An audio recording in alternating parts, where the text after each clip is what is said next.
PE ratio is often used by investors to analyze the relative value of a stock. Let's take a look at the definition and the calculation of PE ratio, what it means, and how we can use PE ratio in our investment decision. So PE ratio is the price to earning ratio. It is also called the price multiple. By definition, PE is equal to share price divided by earning per share, or EPS. What does it tell us? Well, let's say if we pay $100 for a company share and the company's annual earning is $5, the PE is 100 divided by 5 equal to 20. So what it really means is that we are paying 20 times of the company's annual earning for its share. It also means that if the company's annual earning stayed the same, it will take them 20 years to return our invested capital. All right? So, to determine the relative value of a company, investor would compare the company's PE, number one, to its own historical PE, and number two, also compare to other companies in a similar industry or sector, or even to a broader market, overall market, in order to get an idea of whether the share price is relatively over or undervalued. And remember, we are talking about a relative value by comparison here. PE is not for determining the intrinsic value of a company. Now, there are two types of PE ratio, the trailing PE and the forward PE. In trailing PE, where actual earning in the past 12 months is used in the calculation, it tells us the current price multiple based on the actual earning in the past 12 months. While in forward PE, the estimated earning in the next 12 months or the next fiscal years is used in the calculation instead. Analysts would use various information, including a company CEO's forward guidance, in order to forecast the company's earning and use it in calculating the forward PE. Forward PE gives us an idea of what the current price multiple is based on the future earning being forecasted. You may also heard of Schuler PE, which is popularized by Yale University's professor Robert Schuler. Instead of using 1 year earning in the calculation, we basically use 10 years of inflation-adjusted earning. Taking earning from each of the 10-year period, adjust each one of them with the inflation rate to get the value today, add them all up, and divide them by 10 in order to get the average. Now, this will smooth out the earning fluctuation due to special events or different economic cycles over time, and to provide a more normalized PE reading. It is also called a KAPE or CAPE.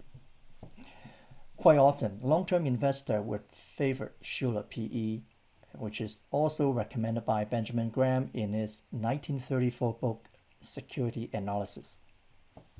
Well, there seems like a lot of work for investors to calculate the PE in order to analyze the companies that we want to invest in. Well, don't worry, because there are all kind of free information over the internet available for us.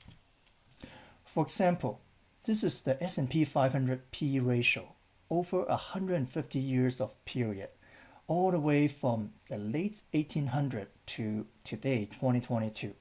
It shows how PE ratio vary between roughly below 10 all the way to over 120 just before the 2008 financial crisis. And if we take a look at the next chart, this is for the same period of time. The Schuler PE ratio for S&P 500 is a lot smoother here because it's using the 10 years average earning with inflation adjusted.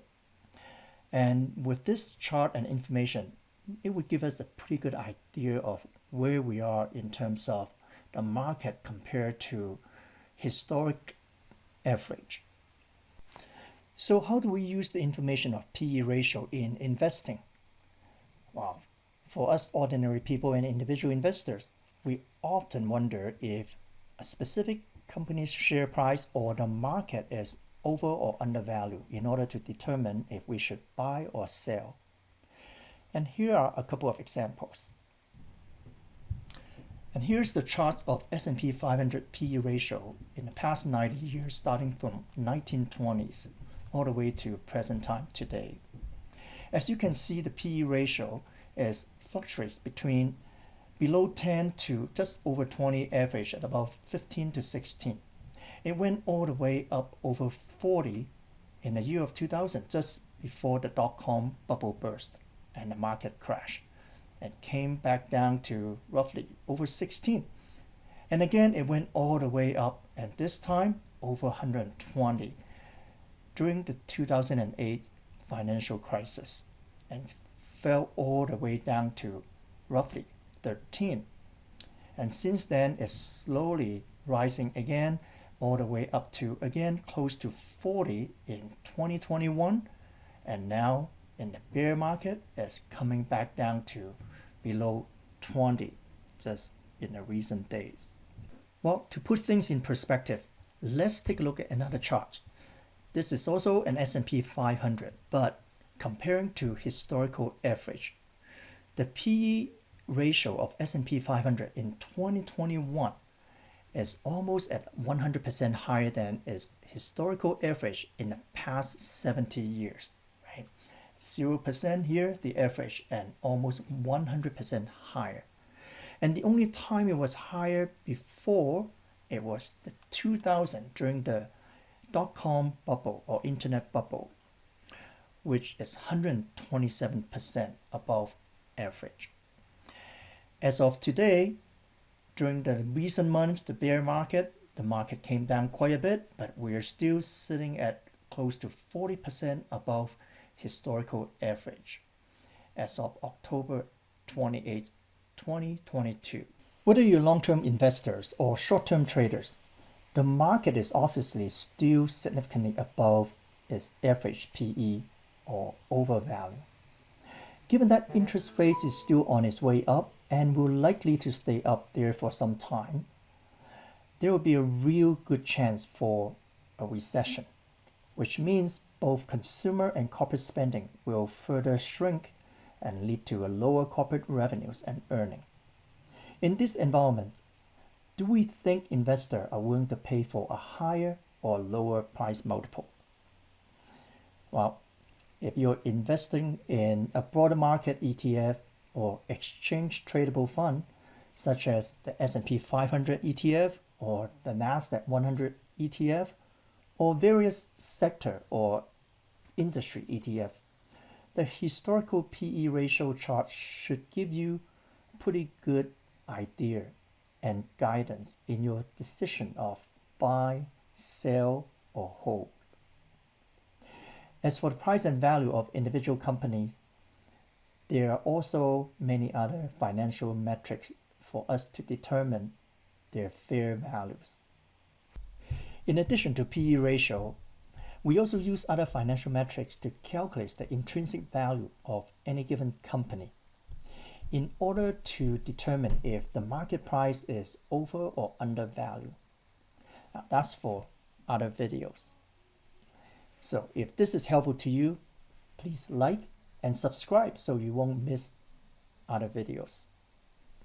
For example, we will look at the price earning to growth ratio or PEG ratio and how to use the PEG in addition to PE to determine the relative value of any given company in the next video.